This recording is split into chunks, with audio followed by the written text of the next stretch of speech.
Welcome to the 2025 Photoclass. We're thrilled to be kicking off this journey with you as you practice your photography. Whether you're here to dust off an old camera, pick up a brand new hobby, or refine skills that you've been honing for years, you've come to the right place. This course is a balance between the technical and the creative, walking you through the precision of camera settings and the freedom of self-expression. We'll be touching on everything from basic concepts like exposure to more advanced techniques that help you discover your unique photographic style. Above all, we'll be cultivating an environment where constructive feedback and mutual support lead to real growth. Don't worry if you're feeling a bit nervous or unsure of where to start. That's perfectly normal. We're here to offer guidance, encouragement, and the occasional nudge out of your comfort zone. Remember, you're not alone in this. Your classmates and instructors and mentors are all on this learning curve together, ready to share insights, feedback, and a support along the way. We can't wait to see what you create. Before we get into the details and techniques, let's take a moment to appreciate what photography is really at its core. It sits at a unique intersection of science, technology, and art.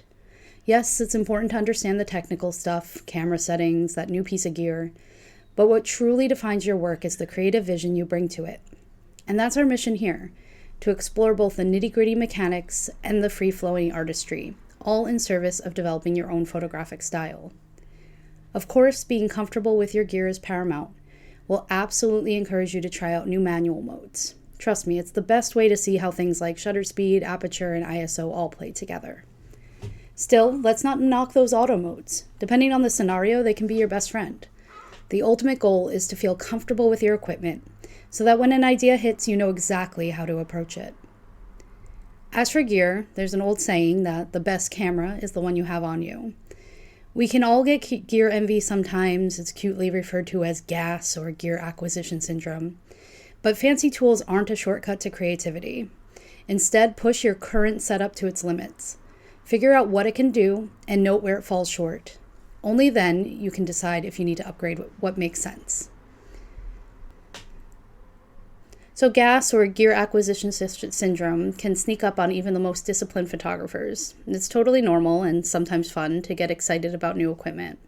After all, who doesn't love the promise of a perfect new lens or a camera body?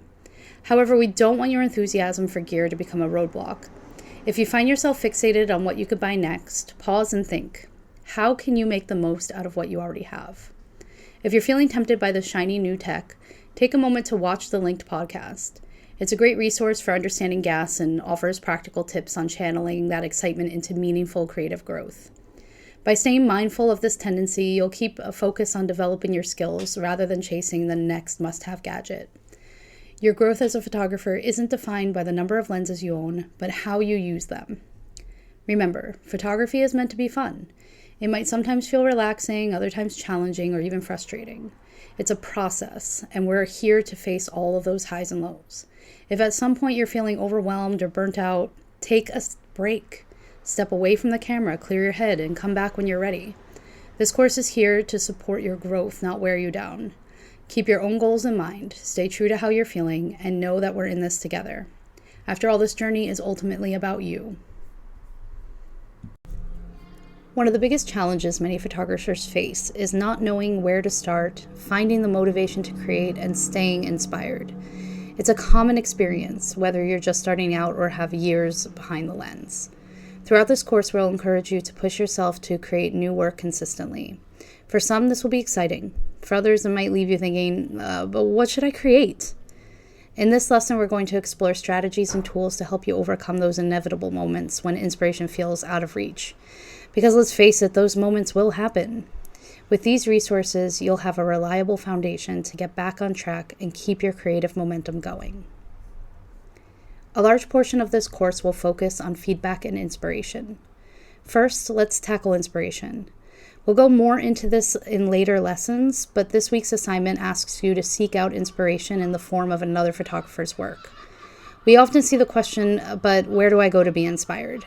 It's a fair question and one which has various answers depending on your personal idioms and interests. I also believe strongly in finding inspiration outside of your given medium, meaning don't be limited to photography, but seek out different sources of art, film, music, traditional, modern, written, etc. But getting back to photography, there are different resources available to you to seek out contemporary and older photography. Local art museums and galleries might seem like an obvious choice for inspiration, but they're often overlooked in favor of online resources. There's something uniquely powerful about standing in front of a physical piece of art, absorbing the colors, textures, and details in real time. Beyond photography, galleries host a variety of creative expressions, from painting and sculpture to multimedia installations, and each can give you a fresh perspective on composition, color theory, storytelling, and more. Plus, you might discover emerging artists or local talent that you have never encountered online. One of the best parts of visiting these places is the element of surprise. You never know what you'll find on any given day. Maybe you'll stumble upon a cutting-edge photo exhibit that challenges your notions of portraiture or traditional collection that inspires you to experiment with more classical approaches. The experience also connects you with your local artistic community, giving you a sense of place, context, and cultural flavor that a digital feed cannot replicate. Below, you're going to find a resource of different places that you can get inspiration. You're going to see a link of galleries around the world, but also you'll find links to online magazines, social media that you can search, some famous photographers, some photo book publishers, and then online communities that you can visit. While it's not a comprehensive list, the above options will help you get started looking at photography critically and intentionally. Remember that not everything will spark inspiration, so when you find something that does, take note of it. You can make folders on your computer of inspirational photos, and don't forget to write down the name of the photographer and the source, or bookmark sites and photographers who interest you. Some find that creating the mood boards is a great way to start you on the track of putting together your own work based on inspiring photos. Being open to give and receive feedback is crucial to growing as an artist. Go into feedback sessions with an open mind, ready to share your ideas and be receptive to the ideas of others. If you want to get the most out of this course as you can, being active with the community is the most important step. We highly recommend you join any feedback sessions that you can, ask for feedback on the Discord or in the Reddit, and genuinely engage with other participants' work. Remember that giving feedback is just as valuable as seeking it out, as it encourages you to articulate what it is about a photo that resonates with you and what changes you believe will make it stronger. Critique, both giving and receiving, is one of the most powerful catalysts for growth in photography.